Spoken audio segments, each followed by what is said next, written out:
Hello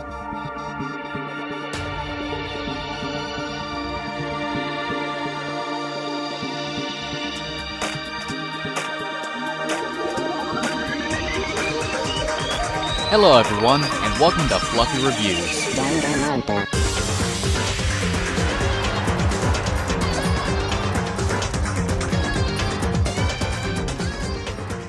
Often compared to the likes of the Ace Attorney series, Danganronpa was a game released as a PSP Japan exclusive developed and published by Spike Chunsoft, formerly Spike, on November 25th, 2010.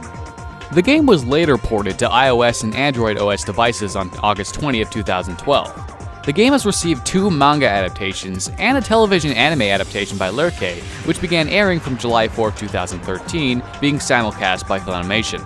On what I believe to be July 6, 2013, a fan-translated ROM was released to the public so that English-speaking audiences, such as myself, could enjoy that which is Danganronpa.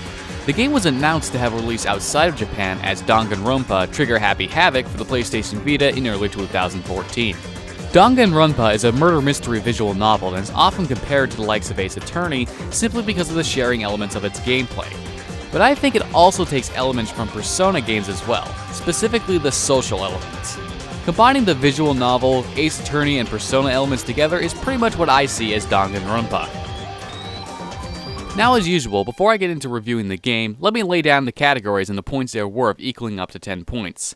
Category number 1 is sensory appeal, worth 1 point. Category number 2 is story, worth 3 points. Category number 3 is the controls, worth 2.5 points, and gameplay is the final category, worth 3.5 points. Now let's kick this review off and start off with the first category, the story of Danganronpa.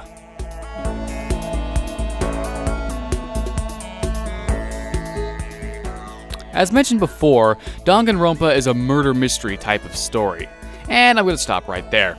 I won't try and spoil huge plot points or anything, and I'll pretty much just go over the premise of the whole thing, but if you want to avoid all spoilers, click the annotation on the screen or go to the timestamp on the video right now to pretty much go to where I just, sum up my views of the whole thing and give the rating of it to avoid all spoilers.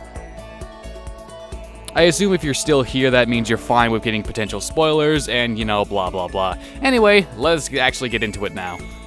We begin our story standing outside the prestigious Kibo Gamine Private Academy. Aptly referred to as Hope's Academy, it gathers the highest caliber of student from all over and invites them to attend the academy. So with that said, you yourself are surprised that you are standing in front of the gates. You are known as Makoto Naige, the super duper high school luckster. You are an all-around average Joe and are lucky because you were the lucky one who was chosen at random to be invited to join Hope's Academy. So you muster up all your courage and take your first step into the academy when suddenly you lose consciousness. Now, that's great and all, but then you end up waking in a random classroom. Okay. Then you discover you're late for the meeting time in the foyer. Okay. So you hurry down to the foyer and discover all the other super duper high schoolers there. You get acquainted, and then discover that everyone else also fainted when they entered the school, and then you get mysteriously called to the gym via an announcement. One time skip later, and you're in the gym. Suddenly you discover that the headmaster is apparently a stuffed or toy bear who calls himself Monokuma. By the way, Kuma is the Japanese word for bear, so if you think his name is Mono Bear if you've watched the animation, you're right in a sense, but Monokuma sounds much better. Monokuma goes on to explain that all 15 of you are trapped inside the academy and must live the rest of your lives here. But if you can't accept that and desire to get out, there is a way out. It is simply, you must kill another one of your classmates and not have anyone figure out that it was you. In other words, commit the perfect crime.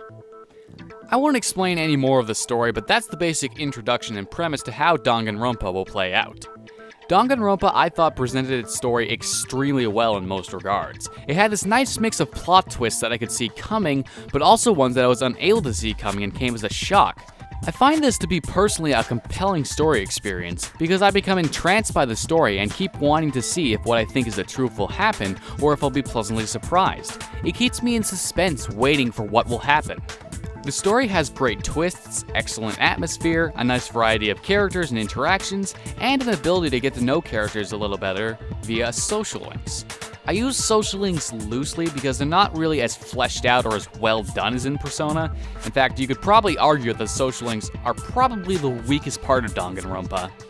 You get very little time to do said social links, and it's entirely possible for you to want to keep learning about a character, but then said character ends up dead and you can no longer do a link with them. I'll go into more detail later, but I felt the weakest part of the story elements of Danganronpa was contained within these social links. The wide variety of characters in Danganronpa, as mentioned before, makes for quite the interaction and drama going on throughout the story. It's very interesting to see reactions from some characters after specific events. It creates an interesting environment and can help increase the like and hate for some characters in positive ways, creating a cast of believable and likable and hateable characters. I do have a problem with the characters in Danganronpa, however, in one regard. That's during more investigative periods of the story. What it seems to come down to is that the same 4 people are the only ones who seem to have any idea and use when it comes to investigating and solving the crimes. It pretty much has you expecting to get crucial information or hints from said characters. In the same sense, however, it helps drive home several ideas, beliefs, and realities that Danganronpa shows throughout the game, so it's not entirely a bad thing. The game is voiced, however, fully voiced dialogue is very scarce throughout the whole game. What normally ends up happening is the same few small lines are spoken in different scenarios to go over the text, doing the normal visual novel style of portraying the character emotion. No argument here, but if everything was fully voiced, I felt the experience could have been enhanced much better. As a whole, I say Danganronpa's story was excellently delivered, and I'd easily recommend this game to any fan of the murder mystery genre just for the story itself. The story rating gets a 2.6 out of 3. Now, let's move on to the sensory appeal category. As previously mentioned, the game is delivered in a visual novel style delivery, with the exception of a few pre-rendered cutscenes that aren't all that impressive. I suppose I can forgive it for being a PSP game. When it comes down to it, the pre-rendered cutscenes for the most part are very underwhelming. However, considering the pre-rendered cutscenes are very few and far in between, usually very short and are in a visual novel styled game, they are entirely forgiven for me. The character sprites are all well drawn, and the various poses each character is drawn shows the emotion they are expressing very well. It's left up to the imagination as to how the character would move between these sprites in terms of animation, but having read various visual novels myself, I can say for sure the character sprites are excellent. The surroundings you see when walking around as a character, however, aren't exactly the most detailed or pretty to look at least up until the later part of the game. And even then, it's kind of still very stale. The way the environments are set up is unique in its own regard, but unique doesn't always equal great. And the way the environments come up every time you enter a room takes so long it eventually gets boring and you just want to be able to speed through the whole thing. It's one problem I do have with the visual appeal of this game. Onto the other sense appeal category, however, I found the soundtrack of Danganronpa to be wonderful and full of fitting and memorable music. While it's by no means the best soundtrack I've heard, it is easily one that I can listen to as background music for any activity, such as writing the script, and enjoy it fully and not feel like there was much, if anything, in the whole OST that I overly disliked. Sound effects work where they're intended to work, and nothing sounds out of place.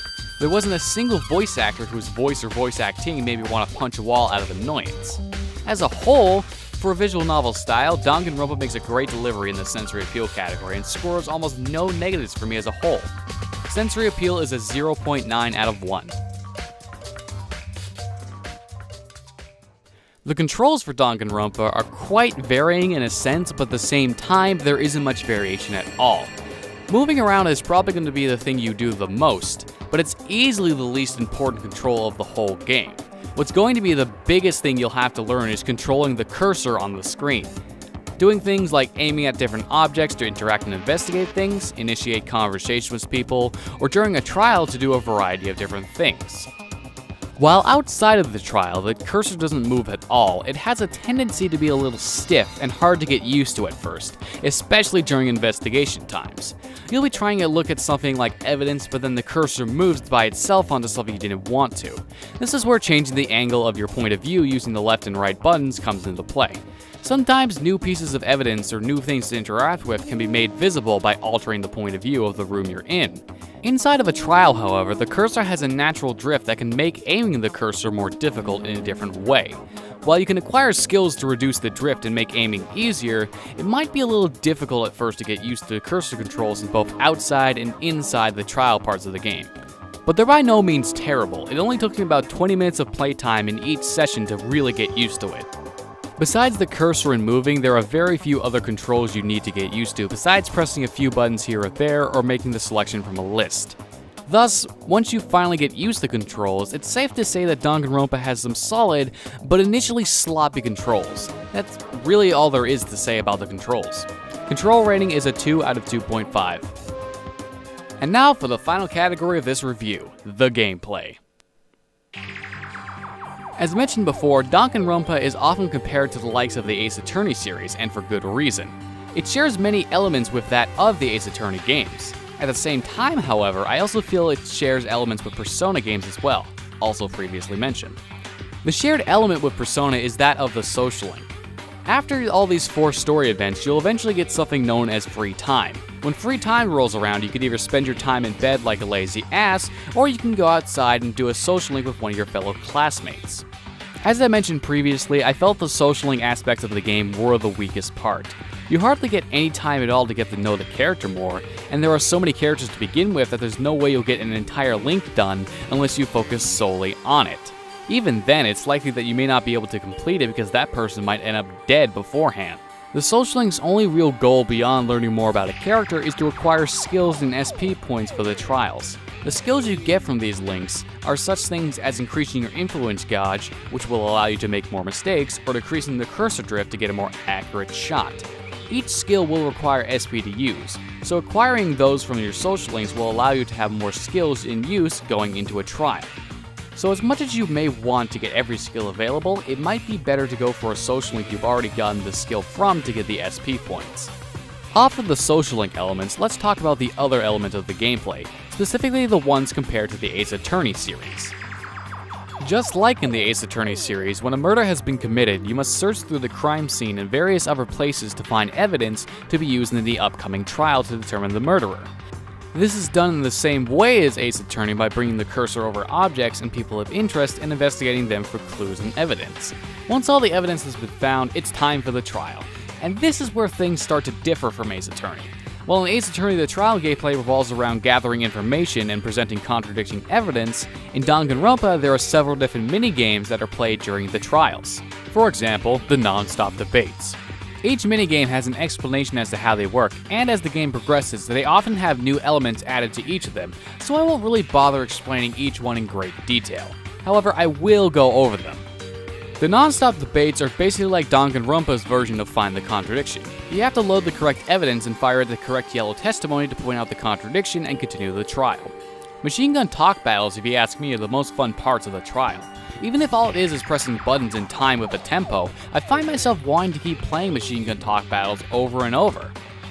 Epiphany anagrams are a fill-in-the-blank game. Shoot the letter you want to put in the next letter slot until the whole word is solved. The final minigame is called Insert Its Name Here, where you fill in the missing parts of a manga-styled explanation of how the crime went down. The execution on the minigames in these trials I felt was excellent, and I hardly ever felt like a minigame was too difficult or the contradiction was too convoluted. What's also nice is that there's a difficulty option for when you start the game, so that allows you to set the puzzles in the minigames to 3 different difficulties. Personally, however, I'd set both of the difficulties to the hardest setting if you're going to want the most out of the game. Like the controls, there isn't too many different gameplay elements of Danganronpa, but in the end it doesn't really matter all that much because even with the same gameplay, there's always something new to figure out along the whole way.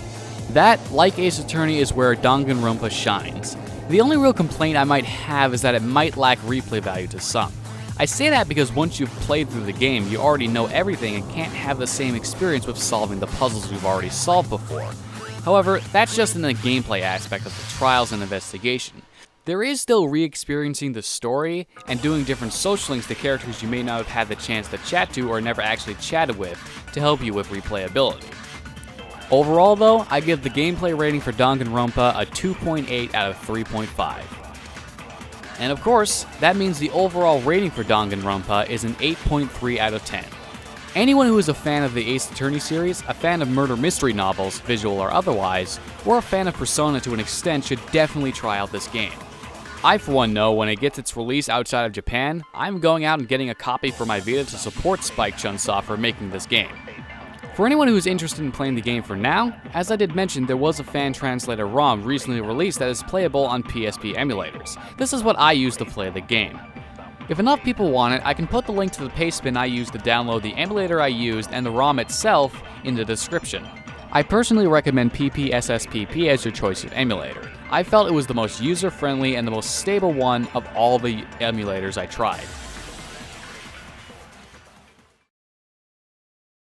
Well, thank you for watching this whole video to the point where you're in these outro things. You've seen these before, right? The things where they have links to going to different things. Well, that link to the left will go to my other review that I've done so far of Metroid Other M, and the link to the right will go to a Let's Play of my choice. Probably Persona 3 FES. Anyway, yeah, thank you guys for watching. Click on the links if you're interested. See you guys later.